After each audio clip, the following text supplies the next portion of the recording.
Numbers chapter 14. Then all the congregation raised a loud cry, and the people wept that night. And all the Israelites complained against Moses and Aaron.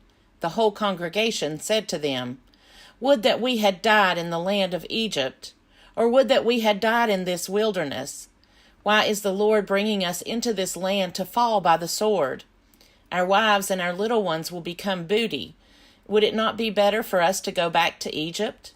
So they said to one another, "Let us choose a captain and go back to Egypt." Then Moses and Aaron fell on their faces before all the assembly of the congregation of the Israelites.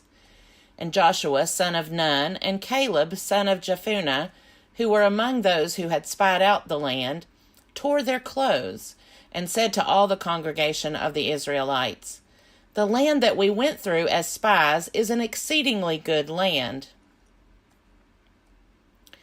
If the Lord is pleased with us, he will bring us into this land and give it to us, a land that flows with milk and honey. Only do not rebel against the Lord, and do not fear the people of the land, for they are no more than bread for us. Their protection is removed from them, and the Lord is with us. Do not fear them." But the whole congregation threatened to stone them. Then the glory of the Lord appeared at the tent of meeting to all the Israelites. And the Lord said to Moses, "How long will this people despise me, and how long will they refuse to believe in me, in spite of all the signs that I have done among them? I will strike them with pestilence and disinherit them, and I will make of you a nation greater and mightier than they." But Moses said to the Lord, "Then the Egyptians will hear of it, for in your might you brought up this people from among them, and they will tell the inhabitants of this land.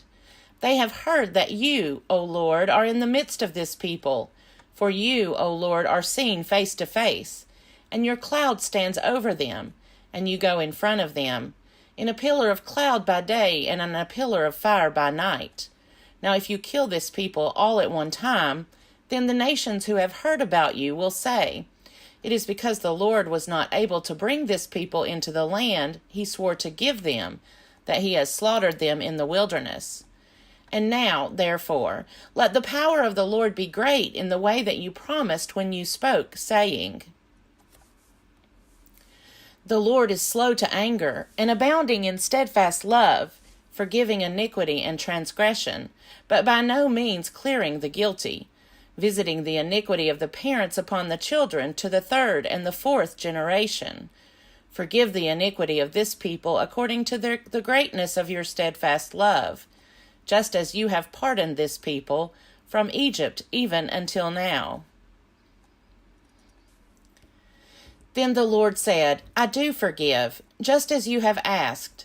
Nevertheless, as I live, and as all the earth shall be filled with the glory of the Lord, none of the people who have seen my glory and the signs that I did in Egypt and in the wilderness, and yet have tested me these 10 times, and have not obeyed my voice, shall see the land that I swore to give to their ancestors. None of those who despised me shall see it. But my servant Caleb, because he has a different spirit and has followed me wholeheartedly, I will bring into the land into which he went, and his descendants shall possess it. Now since the Amalekites and the Canaanites live in the valleys, turn tomorrow and set out for the wilderness by the way to the Red Sea.' And the Lord spoke to Moses and to Aaron, saying, 'How long shall this wicked congregation complain against me? I have heard the complaints of the Israelites, which they complain against me. Say to them, As I live, says the Lord, I will do to you the very things I heard you say. Your dead bodies shall fall in this very wilderness, and of all your number, included in the census, from 20 years old and upward, who have complained against me, not one of you shall come into the land in which I swore to settle you, except Caleb, son of Jephunneh, and Joshua, son of Nun. But your little ones, who you said would become booty, I will bring in, and they shall know the land that you have despised. But as for you, your dead bodies shall fall in this wilderness, and your children shall be shepherds in the wilderness for 40 years. and shall suffer for your faithlessness, until the last of your dead bodies lies in the wilderness. According to the number of the days in which you spied out the land, 40 days, for every day a year, you shall bear your iniquity, 40 years, and you shall know my displeasure. I, the Lord, have spoken. Surely I will do thus to all this wicked congregation gathered together against me. In this wilderness they shall come to a full end, and there they shall die.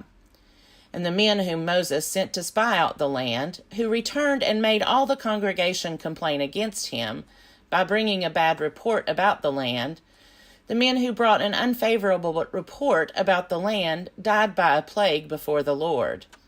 But Joshua, son of Nun, and Caleb, son of Jephunneh, alone remained alive, of those men who went to spy out the land. When Moses told these words to all the Israelites, the people mourned greatly. They rose early in the morning and went up to the heights of the hill country, saying, Here we are. We will go up to the place that the Lord has promised, for we have sinned. But Moses said, Why do you continue to transgress the command of the Lord? That will not succeed. Do not go up, for the Lord is not with you. Do not let yourselves be struck down before your enemies. For the Amalekites and the Canaanites will confront you there, and you shall fall by the sword, because you have turned back from following the Lord. The Lord will not be with you. But they presumed to go up to the heights of the hill country, even though the ark of the covenant of the Lord and Moses had not left the camp.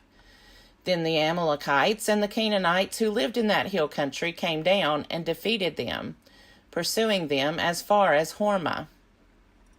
Numbers chapter 15. The Lord spoke to Moses, saying, Speak to the Israelites and say to them, When you come into the land you are to inhabit, which I am giving you, and you make an offering by fire to the Lord from the herd or from the flock, whether a burnt offering or a sacrifice, to fulfill a vow, or as a free will offering, or at your appointed festivals, to make a pleasing odor for the Lord, then whoever presents such an offering to the Lord shall present also a grain offering, 1/10 of an ephah of choice flour, mixed with 1/4 of a hin of oil. Moreover, you shall offer 1/4 of a hin of wine as a drink offering with the burnt offering or the sacrifice for each lamb. For a ram you shall offer a grain offering, 2/10 of an ephah of choice flour mixed with 1/3 of a hin of oil. And as a drink offering you shall offer 1/3 of a hin of wine, a pleasing odor to the Lord. When you offer a bull as a burnt offering or a sacrifice, to fulfill a vow, or as an offering of well-being to the Lord, then you shall present with the bull a grain offering, 3/10 of an ephah of choice flour, mixed with 1/2 a hin of oil. And you shall present as a drink offering 1/2 a hin of wine, as an offering by fire, a pleasing odor to the Lord. Thus it shall be done for each ox or ram, or for each of the male lambs or the kids. According to the number that you offer, so you shall do with each and every one. Every native Israelite shall do these things in this way, in presenting an offering by fire, a pleasing odor to the Lord. An alien who lives with you, or who takes up permanent residence among you, and wishes to offer an offering by fire, a pleasing odor to the Lord, shall do as you do. As for the assembly, there shall be for both you and the resident alien a single statute, a perpetual statute throughout your generations. You and the alien shall be alike before the Lord. You and the alien who resides with you shall have the same law and the same ordinance. The Lord spoke to Moses, saying, Speak to the Israelites and say to them, After you come into the land to which I am bringing you, whenever you eat of the bread of the land, you shall present a donation to the Lord. From your first batch of dough you shall present a loaf as a donation. You shall present it just as you present a donation from the threshing floor. Throughout your generations you shall give to the Lord a donation from the first of your batch of dough. But if you unintentionally fail to observe all these commandments that the Lord has spoken to Moses, everything that the Lord has commanded you by Moses, from the day the Lord gave commandment and thereafter, throughout your generations.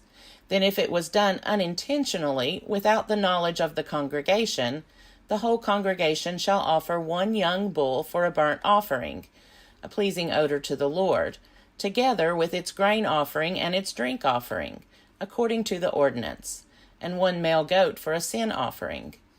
The priest shall make atonement for all the congregation of the Israelites, and they shall be forgiven. It was unintentional.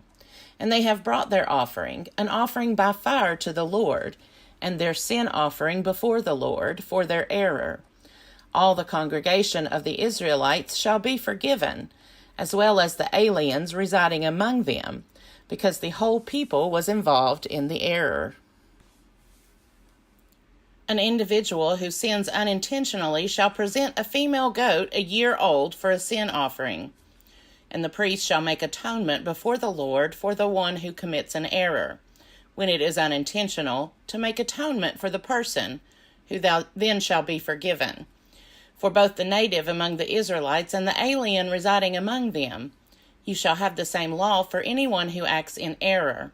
But whoever acts high-handedly, whether a native or an alien, affronts the Lord, and shall be cut off from among the people, because of having despised the word of the Lord and broken his commandment. Such a person shall be utterly cut off and bear the guilt. When the Israelites were in the wilderness, they found a man gathering sticks on the Sabbath day. Those who found him gathering sticks brought him to Moses, Aaron, and to the whole congregation. They put him in custody because it was not clear what should be done to him. Then the Lord said to Moses, "The man shall be put to death. All the congregation shall stone him outside the camp." The whole congregation brought him outside the camp and stoned him to death, just as the Lord had commanded Moses. The Lord said to Moses, "Speak to the Israelites and tell them to make fringes on the corners of their garments throughout their generations, and to put a blue cord on the fringe at each corner. You have the fringe so that, when you see it, you will remember all the commandments of the Lord and do them, and not follow the lust of your own heart and your own eyes. So you shall remember and do all my commandments, and you shall be holy to your God. I am the Lord your God, who brought you out of the land of Egypt, to be your God. I am the Lord your God." Psalm 90, a prayer of Moses, the man of God. Lord, you have been our dwelling place in all generations, before the mountains were brought forth, or ever you had formed the earth and the world. From everlasting to everlasting, you are God. You turn us back to dust and say, "Turn back, you mortals, for 1,000 years in your sight are like yesterday when it is past, or like a watch in the night." You sweep them away. They are like a dream, like grass that is renewed in the morning. In the morning it flourishes and is renewed. In the evening it fades and withers. For we are consumed by your anger. By your wrath we are overwhelmed. You have set our iniquities before you, our secret sins in the light of your countenance. For all our days pass away under your wrath. Our years come to an end like a sigh. The days of our life are 70 years, or perhaps 80 if we are strong. Even then their span is only toil and trouble. They are soon gone, and we fly away. Who considers the power of your anger? Your wrath is as great as the fear that is due you. So teach us to count our days, that we may gain a wise heart. Turn, O Lord. How long? Have compassion on your servants. Satisfy us in the morning with your steadfast love, so that we may rejoice and be glad all our days. Make us glad as many days as you have afflicted us, and as many years as we have seen evil. Let your work be manifest to your servants, and your glorious power to their children. Let the favor of the Lord our God be upon us, and prosper for us the work of our hands. O prosper the work of our hands.